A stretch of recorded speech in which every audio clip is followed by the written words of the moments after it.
us dating online, and we really knew that it's time for us to meet. And we really needed our parents' blessings. Not needed, but we felt like it was so important that our parents know that we're in love and Mm-hmm. we want to get married. Yeah. Like that is the end goal of our relationship. Right. And so I met SJ's parents first on Zoom. So nervous. I've never done that before in my life. Oh And man. I got emotional when I She was met. boo-hooing, okay? I know, it was such a crybaby. I was like, you know.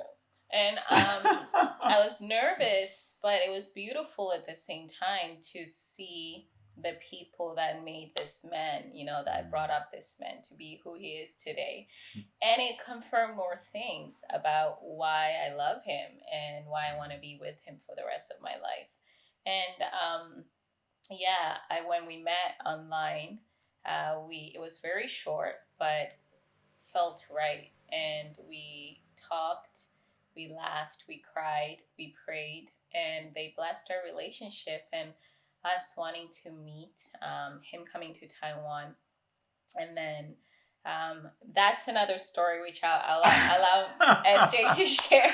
But But before we go into that, can I tell my story about your parents? yes, So here's the yes, thing, like of course. I don't ever think it's easier for the man to meet the bride's parents.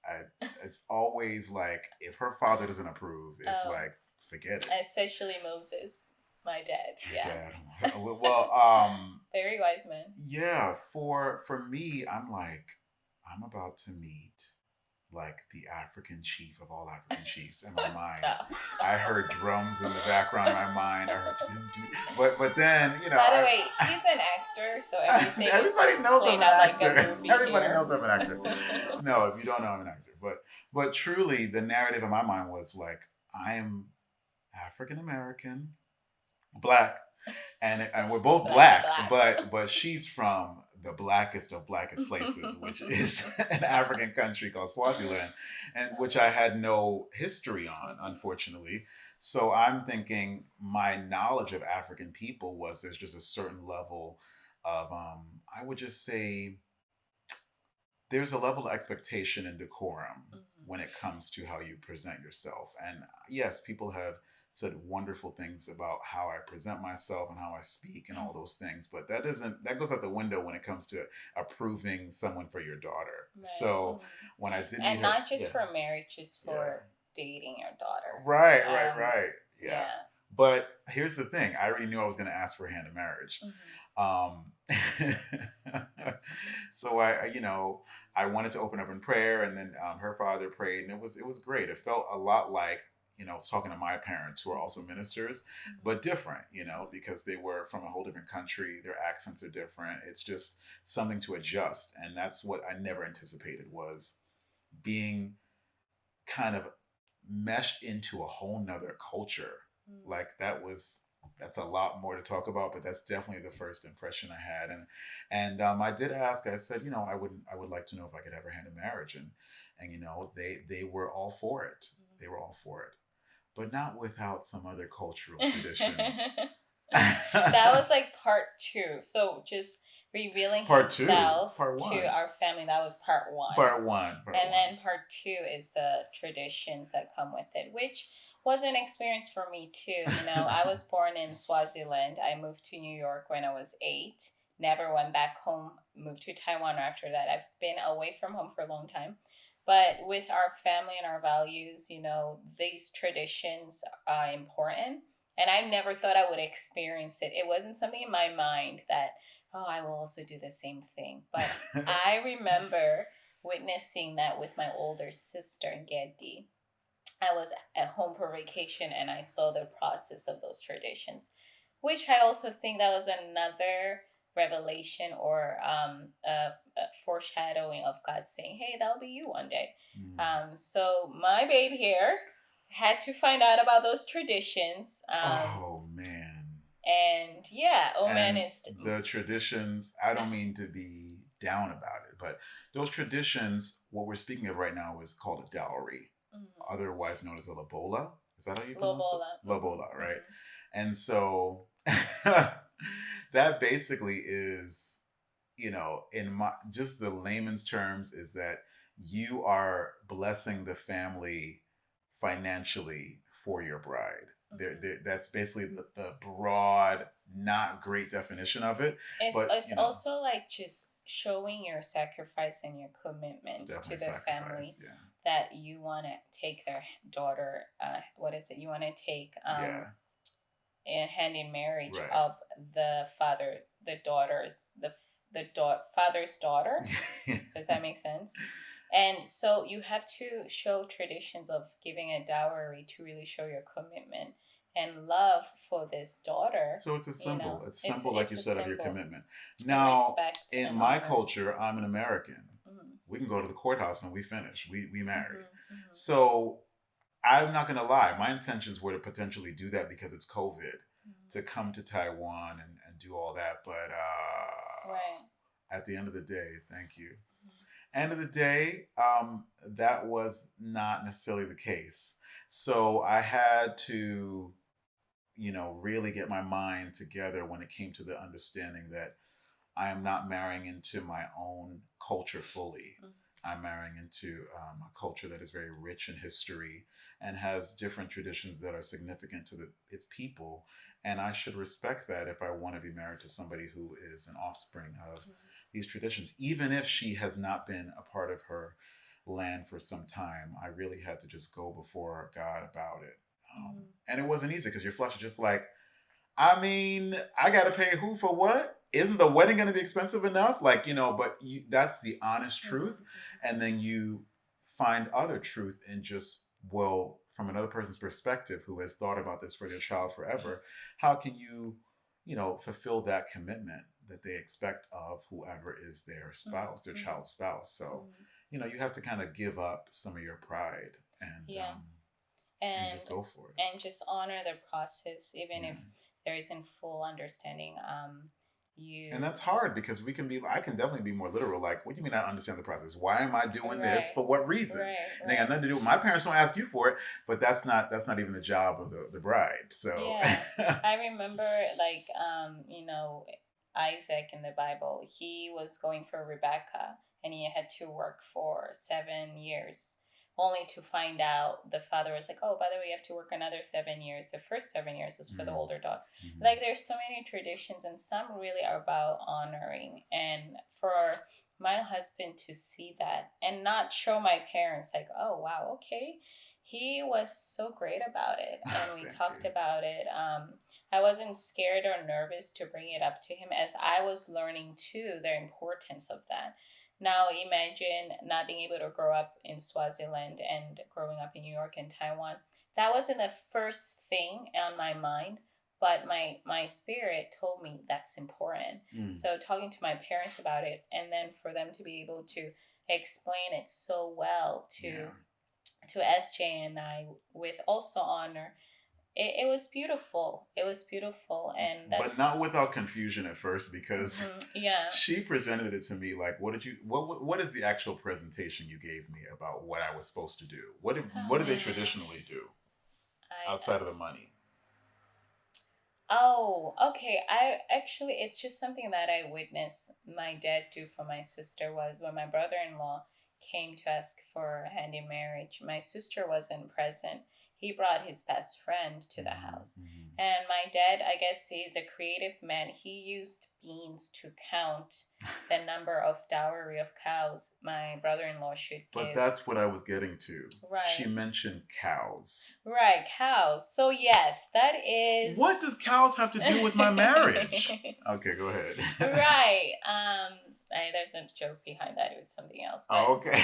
This foreigner, this guy was marrying an African, a South African actually. And the father was like, okay, you have to give dowry. You have to give 20 kettles. And the guy brought a full truck of water kettles, where you heat the water for tea. Oh, no. Yeah, hilarious. But yeah, cows, it has a there's two parts of it. The first part is asking in marriage. It's called, I'll put it up here. Oh, okay. I believe in Homo Yetiembet, where the mother cries for their daughter releasing them to this new family.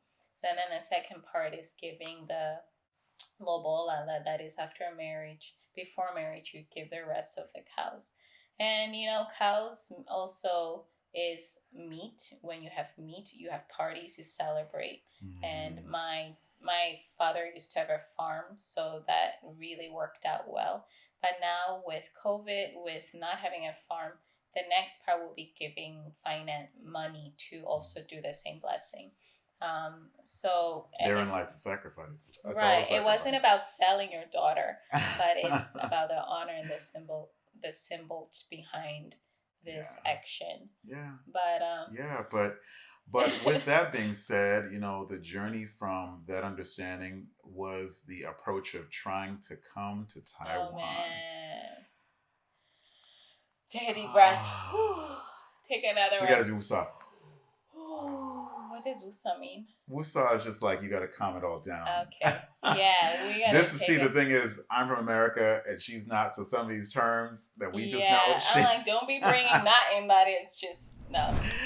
So, um, you know, COVID-19 is a real thing, Mm.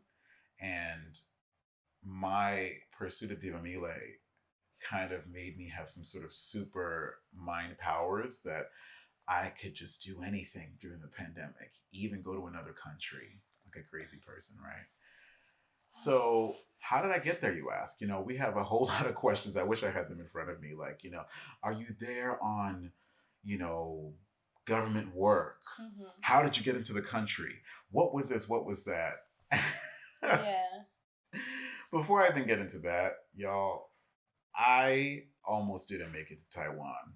No. I literally almost didn't make it to Taiwan because COVID tests are not playing around. Mm. And just giving you a kind of short but long story, I found out when trying to book a flight to Taiwan that you have to have a COVID test 3 days before. Mind you, it's quarantine. I am what? Alone. Yeah. Live alone. Even, let's just say, in a building alone. That's how alone I was. I'll leave it at that. To the point where I went to go get the COVID test and I was getting the non-impediment form for my marriage certificate. I was going to the Taiwanese embassy multiple times. However, I was taking the train every single time from Brooklyn to all the way near 42nd Street. Right. Brooklyn to near Grand Central Station. Brooklyn to the passport place. And literally 3 days before when I'm supposed to have the results is when the first plane ticket was delayed and I tested positive for COVID-19. Yeah. That was January 1st. He was supposed to arrive on the 2nd of January. Oh, but let's not forget this. Oh, before that. Yeah, yes. before that, y'all. Here's the worst part. I wanted to be there in October. Yeah, that was October 10/10. Yeah. I wanted to be in October. Here in October. 10/10. Well, yeah, and it's Taiwan's Independence Day. Oh, so right. I just there remember. was a holiday. But I wanted to be here in October and I could not find my passport. Found my passport. It was expired. It was expired. Had there been no COVID-19, the passport could have been expedited and I would have been in Taiwan in October. Right. But every time I went to the place, they were like, oh, it's going to take almost basically a month to 12 weeks. So 4 to 12 weeks. I was like, Lord, I have everything ready. Everything is like ready. I want to go. God was like, nope, I got some other plan. Let's stop. Let's stop. We're not doing that. To be honest with you, at this point, I didn't know what to do. I just was looking forward to the next foray, which was in January, which has led us to what I just told you guys. Yeah. However, was it in January that I had the break-in? You had the break in January. So let me tell you guys what happened. Can I tell you guys what happened? Okay, yeah. I literally was living in a building alone. I was basically like the, let's just say, caretaker of the building, right? And brand new, beautiful building. Grateful for the opportunity. However, I believe the security system wasn't the greatest. I'm not going to tell you where it was, but it just wasn't the greatest security system in terms of someone maybe breaking and entering. Now, thank God, no one attempted to harm me. However, while I was asleep in the building, five or six teenagers broke into the building and came up the steps and basically just chilled there, smoked weed, did whatever they wanted to do. I get a call from a friend who, is a good friend of mine who, allowed me the opportunity to be that caretaker in that building, wondering why one of the apartments that they use to show new tenants um, is messed up. And unfortunately, I didn't have an answer. So literally, remind yourselves this. I can't come to Taiwan to see my love. I tested positive for COVID-19. And then, like a day or two later, someone breaks into the building, which can compromise my living situation. Right. And my living situation is what I anticipated to come back to from Taiwan. So here I am. He's going through that. And I'm starting to think, is this guy supposed to be my man? It's messing him my whole life. Am I tripping here? I started not doubting, but just really thinking. I didn't tell him this, but is he supposed to be the guy we're to marry, to date, and be together forever? And I really was having a hard time. I reached out to my friend Amanda. Hi, Amanda. Shout out to you again. And, we prayed about this. And I remember her just saying in her prayer, she mentioned the date February. And then she said Super Bowl chant or something like that. I wrote it. She wrote it down, sent it to me. I didn't really know what that meant, but I remember in the prayer, praying alone, I was like, God, if Esjae is the man that you have called to me, please open the door for him to come to Taiwan. Now, he just got COVID tested positive January 1st. And in Taiwan, there was a new law that non-native Taiwanese cannot fly in anymore, because when you're American, you don't need a visa, you can just fly in. But because of COVID restrictions, he needed a visa. He needed proof to fly into this country with a purpose. Like, yeah, to meet me, isn't that a bigger purpose? And so that just added more difficulty for him to just go, boop, I'm in Taiwan. I think the worst part was the fact that I had no symptoms. Right. And he had no symptoms. Asymptomatic. Right. Mm-hmm. And all those things can bring doubt and also discourage you. But, following the Taiwanese law of the restrictions on what needs to be done, we actually used our company, Lihia, to fly him in for a business visa. Yeah. So he's preparing papers for marriage certificate here in Taiwan, from getting married if we decide to get married in Taiwan. But then on top of that, he had now prepared business visa documents. It was like a stack like this big. Oh, y'all have no idea. So much. I literally, the amount of paperwork it was to just get non-impediment. Who knew what a non-impediment form was? What? Now I think we might name our first child. Yeah, your first child, just you. But no, but it was a lot of forms. It was, like she said, about this thick, and that was stressful because it meant that I had to keep on going and getting these things, and nothing was free. What's free? No. Fee for this, fee for processing, fee for that. That was equivalent to the Lobola money. At the end of the day, it felt like that. The money he spent on just preparing to fly here. That excludes the flight ticket, the quarantine hotel. Oh yeah, because every time the flight was canceled, there had to be a charge for the cancellation fee, especially if it was so close to booking. Mm-hmm. So I, working with a travel agent and a good friend of my mom's, were just really trying to help me get to Taiwan. You know what I'm saying? At this point, I hadn't given up hope. I started, a company called Benele, which is the earrings that she's wearing right now, and that was kind of my sweet spot outside of talking to Tivamile every day. I was just like, let me just create, because this is a really, it felt depressing, like to not be able to, you know, do what I had wanted to do, and then not knowing how could I have caught COVID, quote unquote, or at least detected, because that's what it says. It says detected. So I was looking up detected, like, does it mean I have it? Does it? And then it said, yeah, the value that says detected should usually say non-detected, but it's a detected. So I had to quarantine, and nobody was really checking for me, that, you know, in terms of really checking. But I'm sure that at checkout, when I get to Delta or wherever I was going, American Airlines I ended up using. They'd be like, "Sir, you tested positive for COVID. And You have to even quarantine." arriving in Taiwan, Oh they my would see that. gosh, that was crazy.